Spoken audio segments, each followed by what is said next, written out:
Mais uma aula nossa, no caso aula 17, Geopolítica dos Recursos Hídricos. O nome, né, eu estou reproduzindo o nome que consta no nosso material, o nome é, digamos que promete mais do que de fato a gente vai ver nesses próximos slides. Nós vamos falar dessa geopolítica sim, mas com mais propriedade ao longo do ano. Vamos ver o que está aqui. Tem coisas interessantes aí, a gente precisa dar uma olhada legal. Beleza? Vamos aí nesses tempos de quarentena. Tá bom? Deixa eu ajeitar aqui o microfone. Vamos lá. Bom, pessoal, aqui o nosso material traz uma informação interessante, ó. Avanço da escassez hídrica. E ele coloca aqui a escassez em três categorias. A escassez física, quando de fato existe a falta da água, né, em quantidade. Tá? A escassez econômica, quando você tem água, mas você não tem os recursos financeiros para armazenar, tratar, distribuir, tá? O que é comum em muitos países aí tropicais. E o estresse hídrico. Tá? O estresse hídrico, ele fala aqui, ó, que é a relação entre o total de água consumida anualmente e a diferença entre a pluviosidade e a evaporação de uma localidade. Tá? Então vamos pensar que você tem, né, água, você tem uma infraestrutura. Vamos pensar naquela crise que nós tivemos há poucos anos, que foi até cobrada aí pela FUVEST em uma das questões interdisciplinares. Tá? Por que tivemos falta d'água? Porque nós tivemos um verão com um volume menor de chuva, e é o verão, né? Que é a época mais chuvosa, quando nós recuperamos o nível dos nossos reservatórios. Tá? Então, aquele verão foi um verão de pouca chuva. Agora, um verão de pouca chuva não nasce do nada. É possível já ter uma ideia de que o próximo verão será de pouca chuva. Ao longo da primavera, você já consegue constatar essas alterações que ocorrem na atmosfera, que vão levar a um verão de pouca chuva, por exemplo, quando tem a ocorrência da chamada laninha. Né? Então, não é de uma hora para outra que isso se forma. Era para que o Estado tivesse já preparado, né, para criar uma espécie de racionamento, para não enfrentarmos aquilo que chegamos a enfrentar. Mas, por questões políticas, não foi assim que aconteceu. Aí a FUVEST cobrou isso, e qual era a resposta correta sobre a crise hídrica que nós vivemos, aqui, sobretudo em São Paulo? A FUVEST colocou como resposta correta um verão com um volume menor, né, do volume médio, né, um volume menor de chuva e a má gestão do recurso hídrico. Então você tem o que a gente pode chamar de estresse hídrico. O que é? Eu tenho um volume d'água que dá conta da minha população, mas eu preciso de uma reposição, né? Porque essa água que eu tenho armazenada, ela tanto é consumida quanto evapora. Né? Então eu preciso, né, de uma relação entre a água que chega, a água da chuva, e essa água que está saindo pelo consumo ou pela evaporação. Então há uma relação ali muito tensa, digamos assim. Esse é o estresse hídrico. Um maior estresse hídrico, o que seria? Os reservatórios estão baixando, o consumo continua no seu ritmo normal. Muitas vezes, por questões políticas, eu não quero introduzir um rodízio, um sistema de racionamento, e aí a tensão aumenta. Esse é o estresse hídrico. Tá? E aí ele coloca aqui, ó, para a população, né, vocês têm esse mapa também no material, as cores aqui não ficaram muito legais, né, mas você tem aí, ó, parte da população com acesso à água potável. Né? Então você tem aqui no verde mais escuro, 100% da população tendo acesso à água, boa parte da Europa, né, alguma coisinha no leste europeu, né, mas a Europa em geral não tem esse problema, a Austrália, o Japão. Agora, nós estamos numa categoria um pouco abaixo, né? Da categoria que está de... Qual que é a porcentagem aí? De 80... Tá ruim a imagem e é ruim a minha vista aqui. De 80... Não, de 91 a 99%. Né? Agora, a gente sabe, né, que esses são números que são números, assim, a população como um todo. Agora, conhecendo bem o Brasil, nós sabemos que existem regiões onde não é bem isso, né? Disponibilidade de água potável não é assim. Se você pegar, por exemplo, a Foz do Amazonas, em Belém, que é a maior foz de água doce do mundo, tá? Você tem a maior parte da população que não tem acesso à água tratada. Não é? E se nós olharmos, né, Brasil afora, nós vamos ver muitos lugares, por exemplo, a periferia de Fortaleza, de Recife, né, Salvador, né, e assim por diante. Bom, mas são números gerais. Tá? Beleza? Vamos lá. Ah, uma coisa importante aqui, eu coloquei até um destaque, ó. Eu lembrei, olhando essas imagens, falando de escassez e etc., eu lembrei da Unicamp, que cobrou uma vez atividades conflitantes em uma bacia hidrográfica. Né? E aí, muitos lembraram de conflitos pela água. Mas a Unicamp falou assim, ó, aponte atividades conflitantes em uma bacia hidrográfica. Eu sei que é na frente de Brasil que vocês vão estudar um pouco melhor essa nomenclatura, né? Mas bacia hidrográfica basicamente é o quê? É um conjunto. Esse conjunto tem um rio principal, tem os afluentes e tem o seu entorno. Esse entorno é que capta a água em direção ao rio. Por exemplo, a água da chuva que cai nesse entorno, ele corre em direção ao rio, que dá um nome à bacia. Tá? Os limites de uma bacia são os chamados divisores de águas. Tá? Isso é uma bacia hidrográfica, mas deixa lá, né, para o pessoal do Brasil trabalhar isso melhor. Mas o que seriam atividades conflitantes em uma bacia hidrográfica? Por exemplo, o governo quer represar água para gerar energia e a população depende da pesca. Quando você represa a água, você atrapalha a reprodução dos peixes. Então, represamento, seja lá para abastecer ou para gerar energia, represamento e pesca são atividades conflitantes. Tá certo? Por exemplo, o governo, que cabe ao governo isso, não constrói, não investe no saneamento. Tá? Então o esgoto é lançado na represa. E daquela represa, daquele rio, você faz a captação da água para abastecimento. Então, óbvio, lançar esgoto e captar água para abastecimento são atividades conflitantes. Tá certo? Bom, lembrei disso, acho que vale a pena, nós não vamos abordar esse tema especificamente pelo nosso material, mas pensa nisso. Aqui o material traz, mas vamos lembrar que eu falei disso na aula passada também, né, porque tinha uma questão que falava disso lá da Federal do Rio Grande do Sul, inclusive chegávamos à resposta mais por eliminação do que qualquer outra coisa.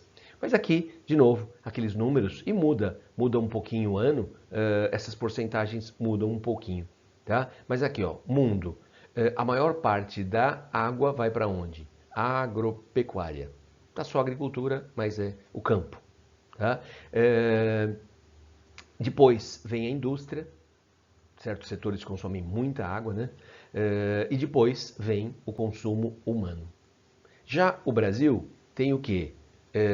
Agropecuária, esses números são números, o acesso a números de 2010. Tá? Bom, e então com certeza isso mudou, porque 10 anos depois a nossa agropecuária cresceu muito.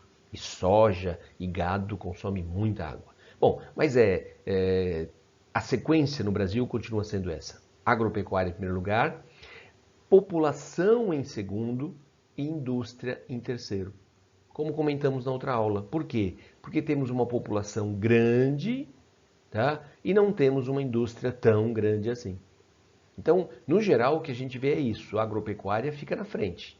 Quem vem em segundo lugar? Quem vem em terceiro lugar? Aí depende. Depende do tamanho da população. Depende do quanto o país é industrializado. Tá certo? E depois, ele traz aqui o que eu também falei na outra aula, um pouquinho, né, que é a ideia da pegada hídrica. Mas antes disso, vamos ver aqui, ó, um conceito que foi criado pelo WWF, pela ONG WWF, que é o conceito de pegada ecológica. Pegada hídrica, tá, seria o quê? Uma fração desse total, que é a pegada ecológica. Qual que é a ideia, né? Qual foi a ideia da ONG WWF em criar esse conceito? Você poder quantificar, você poder comparar. Digamos que eu vou pisar na areia, eu vou deixar uma marca. Você vai pisar e vai deixar uma outra marca. Tá? Então nós podemos comparar essas marcas. Essa é a pegada ecológica. Né? E aqui, ó, vamos lá, ó, pegada ecológica de um país, ou uma cidade, ou de uma pessoa, corresponde ao tamanho das áreas produtivas de terras e mar necessárias para gerar produtos, bens e serviços que sustentam seus estilos de vida. Em outras palavras, trata-se de traduzir em hectares a extensão de território que uma pessoa ou uma sociedade utiliza, entre aspas, é claro, em média para se sustentar. Quer dizer, é o impacto de tudo aquilo que eu faço.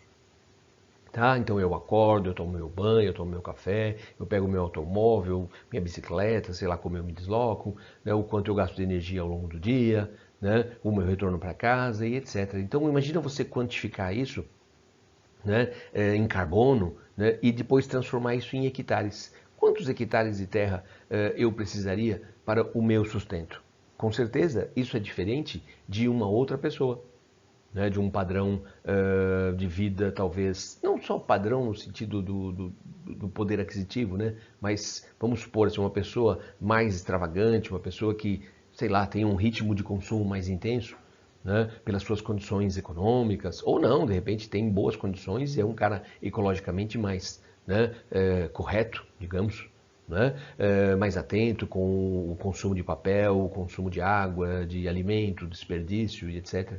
Então, quanto que você precisa para você sobreviver? E aí, se nós compararmos, óbvio, né, por exemplo, um americano com um indiano, ou talvez um inglês com um angolano, óbvio, nós vamos ter diferenças brutais, mas também dentro do próprio país, né? Então a ideia de quanto que você precisa, né? Quanto que você precisa para viver, qual é o impacto que a sua vida gera, tá?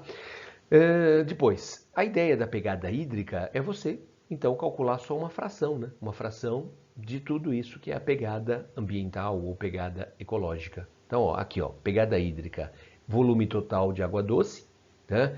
Utilizado na produção de bens e serviços, consumido por consumidores, empresas, comunidades, perdão, empresas, indivíduos, né? Isso é aquela lógica lá que eu falei na outra aula da água virtual.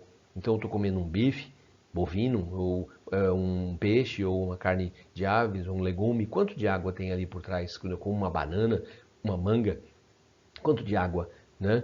Quando eu compro um caderno, quanto de água por trás? Né? A chamada água virtual. Quanto de água foi necessário para isso? Né? Uma roupa, quanto de água para produzir o algodão, processo de tingimento, para que aquela roupa então pudesse chegar em minhas mãos. Essa é a pegada hídrica, né? É a chamada água virtual. Beleza? E aí ele fala aqui sobre conflitos internacionais pela água. Então, esse é um tema interessante, mas muitas vezes nos deixa assim, uma interrogação grande. Alguns especialistas dizem que a água nunca é o motivo do conflito. Pode ser um motivo aparente, mas a água, na verdade, nunca é. Sempre existe algo maior, né, pela disputa daquelas terras e assim por diante. Bom, é óbvio que seria impossível falar de tudo isso aqui. Nós vamos falar ao longo do ano, né, com certeza. Então, é só um apanhado, é só uma, né, levantar alguns tópicos. Então, por exemplo, quando você pensa na África, tem aqui ó, a questão do rio Nilo, né? E ali, ao longo do ano, evidente, nós vamos falar, por exemplo, do Nilo quando ele corta o Sudão e o Egito. O que está acontecendo lá? Né? O Egito está represando água e atrapalha, por exemplo, algumas atividades no próprio Egito.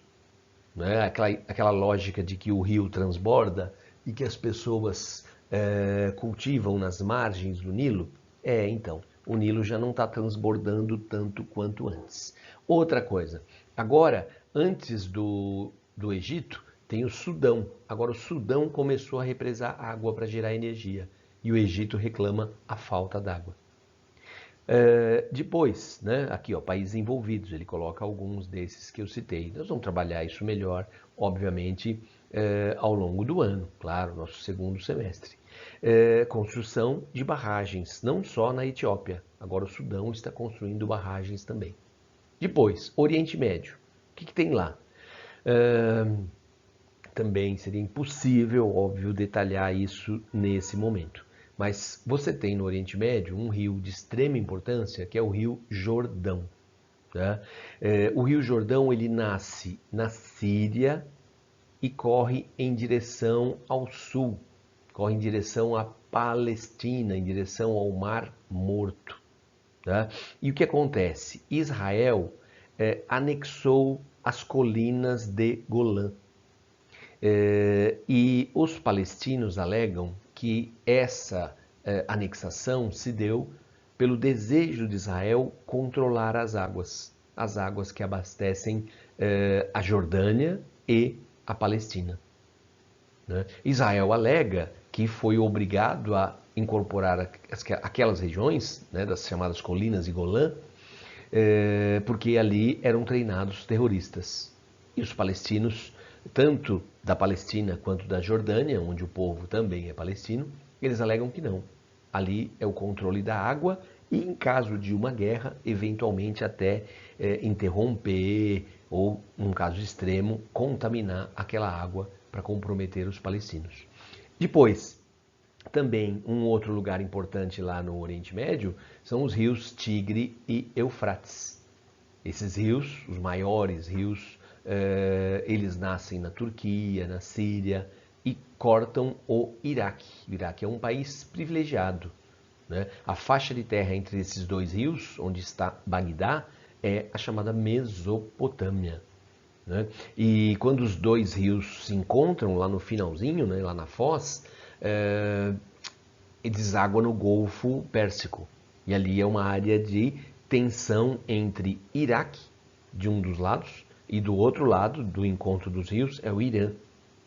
Irã e Iraque tem uma, como que se diz, tem uma rivalidade histórica. Vamos ver também, é claro.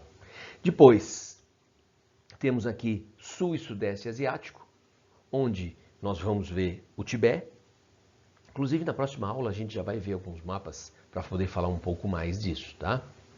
Mas você tem lá na Ásia a região do Tibete, que é o maior manancial dos rios da Ásia, né? Aquele conjunto montanhoso do degelo. Daquele conjunto você tem a maior parte dos rios do continente asiático. E daí o interesse chinês em controlar o quê? Em controlar esta região, a região do Tibete, que foi ocupada pela China lá no início, a partir do início dos anos 50. Então, o interesse chinês sobre a província do Tibete se dá por várias maneiras. Uma delas, controlar o Tibete, é controlar a água. Né? E dali também, do degelo, você tem, por exemplo, o rio Ganges, que é um rio extremamente importante para a Índia. Né? Então, essa área de fronteira, né? Ali tem o que? Um pedacinho é China, um pedacinho é Índia, outro pedaço é Paquistão. Esse lugar é conhecido como Caxemira, uma área disputadíssima, né? Tem questões religiosas, históricas e água na parada também. Joia? E aqui, vamos lá. O texto é longo, a gente faz o quê? Vamos aqui, ó, considerando o excerto, considerando o excerto e os conhecimentos acerca do consumo de água no planeta, é correto afirmar que o uso indireto de água doce corresponde a quê? Uso indireto. Vamos ver agora. A pegada hídrica é uma ferramenta de gestão de recursos hídricos que indica o consumo de água doce com base em seus usos direto e indireto. Precisamos, vamos lá, a pegada hídrica, então é consumo direto. A água que eu estou recebendo na minha torneira, tá? Mas é consumo indireto. Foi a água que utilizaram para produzir aquele sorvete, para produzir aquela banana. Certo? Consumo direto e indireto. Precisamos desconstruir a percepção de que a água vem apenas da torneira, que é o direto, e que simplesmente consertar um pequeno vazamento é o bastante para assumir uma atitude sustentável. Claro que essa atitude é importante, mas não é o bastante. Destaca aqui o coordenador da Nature Conservancy. Beleza? Considerando o excerto e os conhecimentos acerca do consumo de água no planeta, é correto afirmar que o uso indireto de água doce corresponde à comercialização da água sob forma de produto final. Se é produto final, não é indireto. Ao emprego de água extraída de reservas subterrâneas para o abastecimento, se é abastecimento, é consumo direto. A quantidade de água utilizada para a fabricação de bens, aí sim, né? Bens de consumo, ou ao aproveitamento doméstico da água resultante do processo de despoluição. Não importa, se você está aproveitando na sua casa, é consumo direto. Distribuição de água oriunda de represas distantes do consumidor final. Não interessa de onde vem a água. Se você é o consumidor final, é uso direto. Então, letra C. Ok? Aqui, FUVEST, observe o mapa abaixo e leia o texto a seguir. Então, Nepal físico, China. Nepal é um país minúsculo que fica encaixado ali na região montanhosa, né? Entre a China, né? Quer dizer, entre o Tibete, né? Que é território chinês, controlado pela China, né? Poucos ousam questionar isso. Então, entre China e Índia, você tem o Nepal, né? Um país que fica aí completamente sobre o Himalaia, né? E observando aqui a legenda, nós temos o preto, que são as geleiras, né? E ele fala em altitudes acima de 4.000 metros. Então, a partir dos 4.000, você vai ter as geleiras, certo? Bom, o terremoto ocorrido em abril de 2015 no Nepal matou por volta de 9.000 pessoas e expôs um governo sem recursos para lidar com eventos geológicos catastróficos de tal magnitude, 7,8. Índia e China dispuseram-se a ajudar de diferentes maneiras, fornecendo desde militares e médicos até equipes de engenharia e também por meio de aportes financeiros. Considere os seguintes motivos, além daqueles de razão humanitária. Bom, então se é que existe um motivo de razão humanitária, né, porque a situação atual nos leva a duvidar de tudo, mas além da questão humanitária, por que do interesse da Índia e do interesse da China em ajudar o Nepal? Ele quer saber quais estão corretas. Vamos lá. Interesse no grande potencial hidrológico para a geração de energia, pois a cadeia do Himalaia, no Nepal, né, representa o divisor de águas das bacias hidrográficas dos rios Ganges e Brahmaputra, caracterizando densa rede de drenagem. Então aqui sim você vai ter o Nepal como parte, né, do Himalaia, e desse conjunto todo você tem a nascente de inúmeros rios, o Ganges e o Brahmaputra, como ele citou, e aí é questão de olhar também o próprio mapa. Vamos chamar de mapa? Vamos, né? Tem escala, tá? Então, tranquilo, beleza, certíssima. Ó, letra A pode ser, letra B não pode, letra C e letra E. Vamos precisar ler a 2? Vamos, né? Vamos ler, mas vamos precisar? Vamos sim. Então, claro, interesse desses países em controlar o fluxo de mercadorias agrícolas produzidas no Nepal através do sistema hidroviário Ganges-Brahmaputra, já que esse país limita-se ao sul com a Índia e norte com a China. Com relação aos limites, tudo bem, né? Agora, que papo é esse de controlar mercadorias agrícolas? O país fica a partir de 4.000 metros de altitude, não vai ter destaque nenhum para a produção agrícola, né? É uma produção muito pequena e destinada exclusivamente à população do próprio Nepal. Então a 2 está errada. Se a 2 está errada, sobrou o quê? Sobrou a letra C, então a 3 tem que estar correta. Vamos lá. Necessidade da Índia e principalmente da China, as quais, com o aumento da população e da urbanização, demandam suprimento de águas para abastecimento público, tendo em vista que o Nepal possui inúmeros mananciais, inúmeras nascentes, né? É um regime neval, a neve, o degelo que vai formar, não é pluvial, né? É o degelo que vai dar volume a esses rios. Corretíssimo aqui, a letra. A afirmação número 3 também. É assim que a gente resolve. Nesse formato, acho que a melhor maneira é essa. Ok? Então é isso aí. Logo, logo temos mais uma. Até!